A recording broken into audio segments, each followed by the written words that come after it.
The conundrum that is life on the Korean peninsula laid bare today. The new president of the South marking 100 days in office by offering phased economic aid to try to persuade Pyongyang to resume talks on denuclearization. While the long-time leader of the North pressing buttons, he is hit again and again, firing off missiles, suggesting peace between the neighbours remains a distant dream. CNA's Lim Yoon-suk reports from Seoul. Speaking at a press conference on a wide range of issues to mark his first 100 days, President Yoon again touched on North Korea, urging Pyongyang to end its nuclear weapons development program in exchange for economic aid. He made a similar proposal on Monday during a speech to celebrate Korea's liberation from Japan's colonial rule. But there has yet to be any response from North Korea. President Yoon, speaking from his Yongsan presidential office, said he holds no hostile intentions towards Pyongyang. 체제 안전 보장이라고 하는 것은 우리 대한민국 정부가 해줄 수 있는 것은 아닙니다. 다만 저나 우리 정부는 북한 그 지역에 무리한 또는 힘에 의한 그런 현상 변경은 전혀 원하지 않습니다. 제일 중요한 것은 남북 간의 지속 가능한 평화의 정착이고. Asked if there were any chances of South Korea arming itself with nuclear weapons to defend itself from North Korea, President Yoon reaffirmed his commitment to the Non-Proliferation Treaty, the NPT, which North Korea withdrew from in January 2003.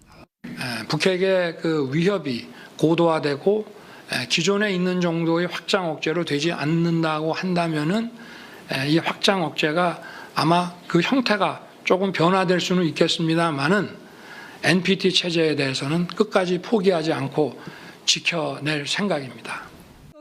Meanwhile, North Korea fired 2 cruise missiles from the west coast of Onchon before President Yoon started talking to the media. No exact timing and details were available, but the presidential office said National Security Advisor Kim Sung-han held a meeting with the security officials an hour before President Yoon's press conference. President Yoon also talked about ties with Japan, saying Seoul was trying to resolve long-standing wartime labor issues with a reasonable solution. South Korea's Supreme Court had earlier ruled that Japan needs to compensate survivors of forced labor during Japan's occupation of Korea.